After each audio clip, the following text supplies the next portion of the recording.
British English phrasal verbs to talk about money. Today we're going to look at a selection of phrasal verbs that we use in relation to money in different contexts. I've divided this lesson into sections to make it easier to understand. Stay tuned for a phrasal verb that absolutely everyone fantasizes about. Let's kick off with the first section, which is in the bank. When you deposit or put cash into your bank account, either physically or in a bank branch or using your online account, you pay it in. Then, when you want to withdraw some cash from the branch or the cash machine, you take it out. Personal finance. When you receive or inherit some money from somebody, usually a relative, when they die, you come into it.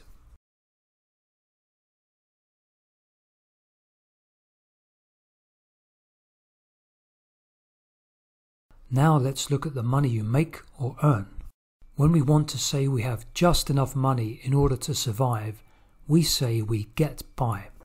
Note that this one is followed by the preposition on when we put our salary or income after it.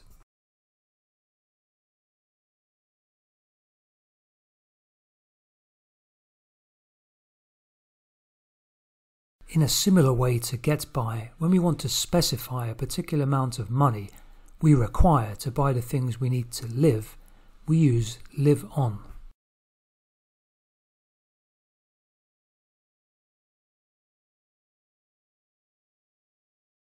If you want to add more emphasis to say that you really struggle to survive or get by, but you just about manage to, you can say you scrape by in more informal English.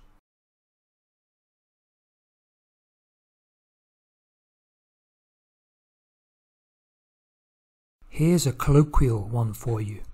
If you are raking it in, you are earning a lot of money. We only really use this phrasal verb in the progressive or continuous tenses though, as it implies that it's temporarily happening.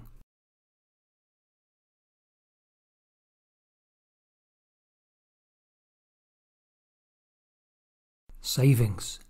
When you save a portion of your income for a later purpose, we say you put aside money, or alternatively you can say set aside.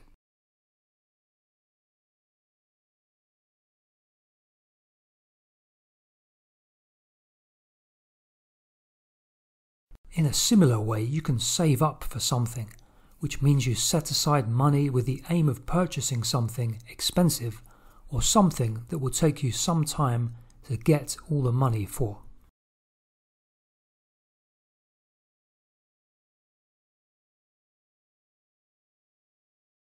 When you have savings, an emergency fund, or some money you have kept as a reserve for when you lose your job, or you have some kind of financial emergency, you fall back on this money.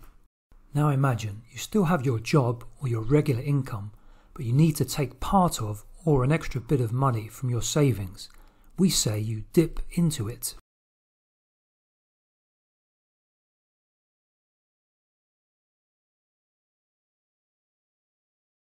Okay, now when something consumes or takes away a large part of our savings against our will, usually when the cost of living is too expensive, we say it eats into them.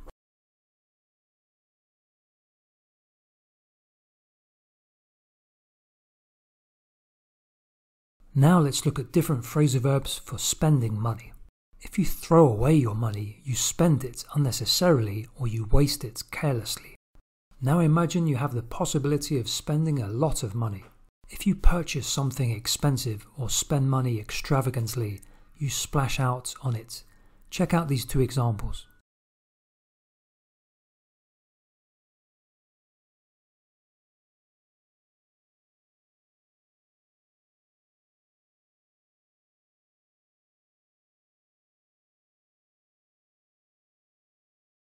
Alternatively, instead of using splash out, you can use fork out or shell out in exactly the same way.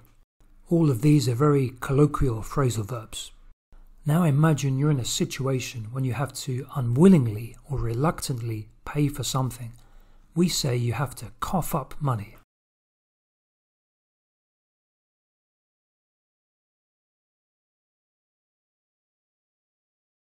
If you have had to cough up money for something, you then might have to cut back on spending, which means you try to reduce the money you spend because you've been spending too much or because money is tight. Investing. If you buy up something, you buy large amounts of it or all of it. You perhaps do this because the price is low or to stop someone else from buying something.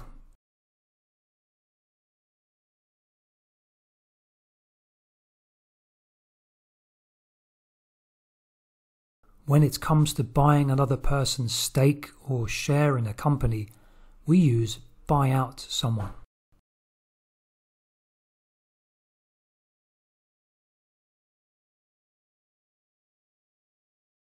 Loans and mortgages.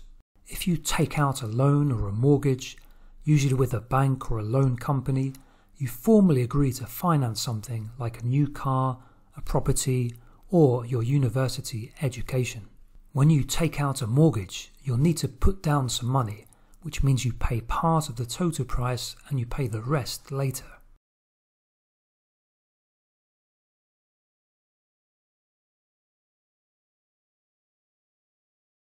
Then, probably over the years, you'll be looking to pay off the loan or the mortgage. This means to gradually reduce the overall amount remaining and eventually finish all the installment payments.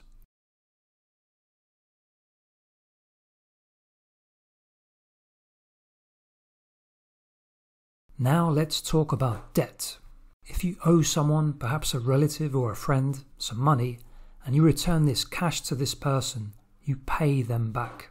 When it comes to debt on a large scale, if you accumulate a significant sum of money in debt, usually gradually over time, you run up this debt.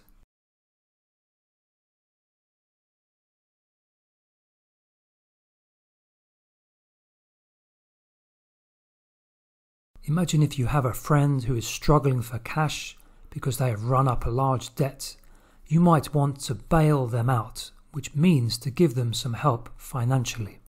Now, if you want to say that you pay a bill or the balance of a debt, you settle up with this person. This is more for smaller scale things and not for things like mortgages.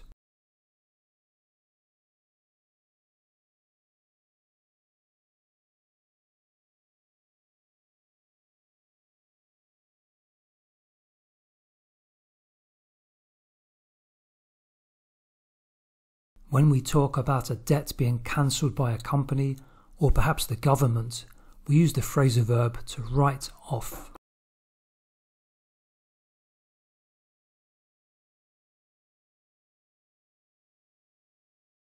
Now, in the nasty world of exploitation and corruption, if someone cheats you by charging you way too much money for something, they rip you off.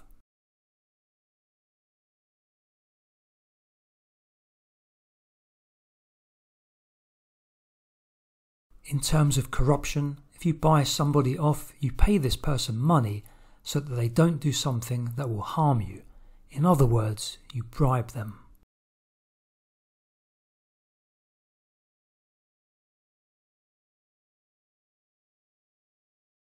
Now here's a phrasal verb that absolutely everyone fantasizes about. If someone gives away money, they give it to you for free. Unfortunately, this one doesn't often happen, not literally anyway. But it is more common in a situation like this.